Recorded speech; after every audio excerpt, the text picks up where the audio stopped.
So for the third point, in explaining how Islam is balanced between itself and other religions, also the Islamic aqidah, the Islamic belief, is balanced as it pertains to the attributes of Allah, meaning the things that Allah is described with, the things that we describe Allah with. Between the creed and belief of the Jews, who have likened the Creator to the Creator to the created. So they've likened Allah subhanahu wa ta'ala to the creation itself, right? The Jews. So Islam is balanced between them, between the Jews who have likened Allah, who is the Creator, and they've resembled Allah subhanahu wa ta'ala to creation, and have attributed to the Creator, meaning Allah subhanahu wa ta'ala, attributes that are specific to the creation. And so this is maybe a bit confusing, but with examples it will become clear. So the Jews, they likened Allah, who is our Creator, to the creation, meaning to the things that Allah subhanahu wa ta'ala, created, whether they be people, or whether they be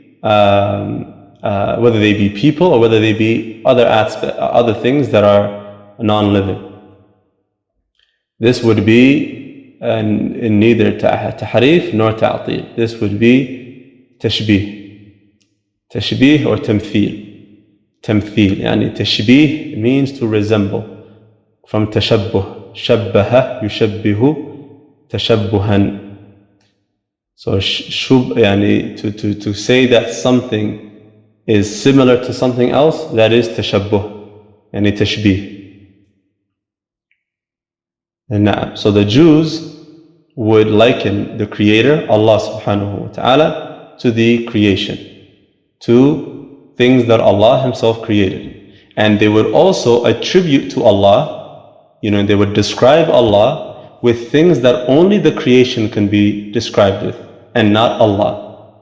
And so they would say such things as, Allah is poor, inna Allah faqir. They would say, Allah is stingy, inna Allah bakhil. They would say, this is the Jews. And that Allah became tired and rested after creating the creation. So we know that Allah subhanahu wa ta'ala created all of creation, and then they would say, as Muslims, we do not believe that Allah gets tired, nor that He rests, because those attributes are attributes of the creation.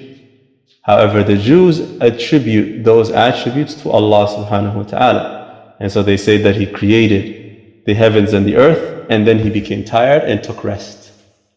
Right?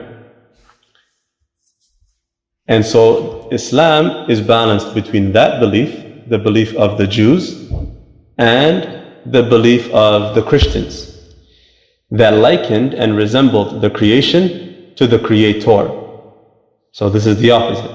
The Jews would liken the Creator to the creation, and the Christians would liken the creation to the Creator.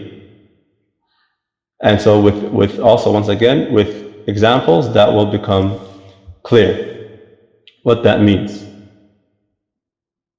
Whereby the Christians attributed to Jesus, yani Isa alayhi salam, to Jesus, attributes that are only specific to the Creator, only specific to Allah subhanahu wa ta'ala. And they say that He is God.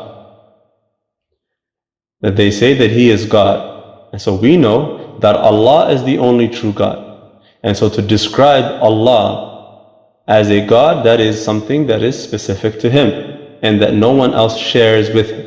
So to say now that Jesus is God, that is taking something that only belongs to Allah and attributing it to the creation. Because Isa alayhi salam, Jesus, is from the creation, is something that Allah is someone who Allah Himself created, and is from the prophets and messengers of Allah.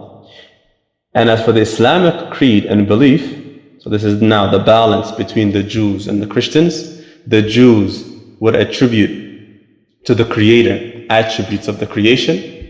So things such as being poor or being stingy. And stingy meaning that you have something but you do not want to give it, right? To describe Allah with that is a crime.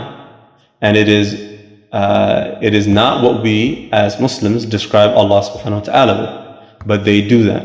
And the Christians then describe the creation with attributes that belong to the Creator.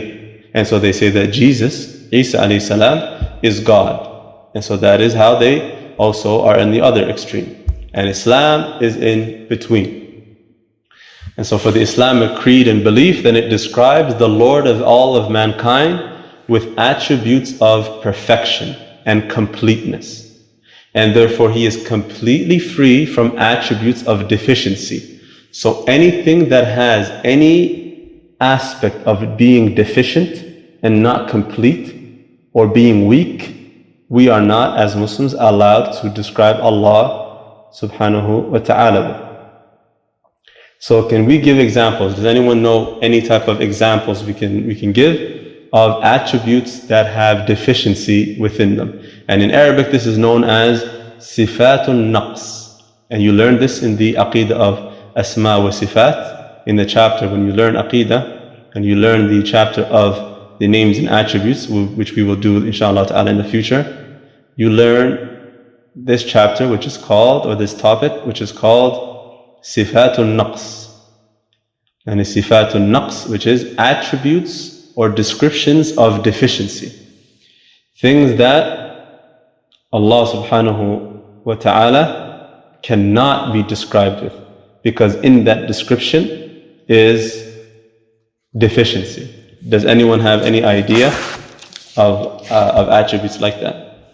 Nah, being hungry is one of them. Being hungry, being tired, being forgetful, being mistaken, yes, mistakeful, being unaware, being unknowing, correct. All of these attributes and descriptions are all things that cannot be attributed to Allah subhanahu wa ta'ala. These are all things that that cannot be attributed to Allah subhanahu wa ta'ala.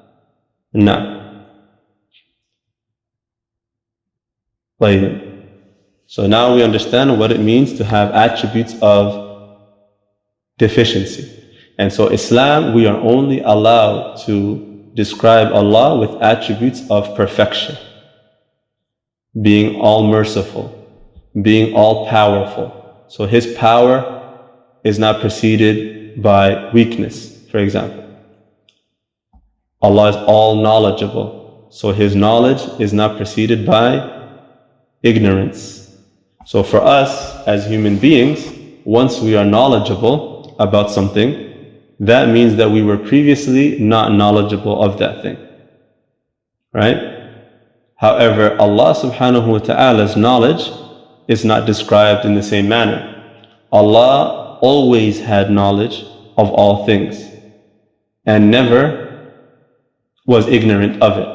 And so when it said that Allah knows such and such, it does not mean that He came to know it at that point. Rather, it means that He always was aware of it. He was always aware of it. So we said that Allah subhanahu wa ta'ala, we attribute to Him only attributes of perfection and completeness. And it also means that He is completely free from attributes of deficiency. And He is also completely free from anyone or anything being equal to Him in any aspect of His perfection or completeness. And so when Christians say that Jesus is God, then that is a violation of that. That is that Allah subhanahu wa ta'ala does not have any equal or anyone that shares with Him this perfection and this completeness.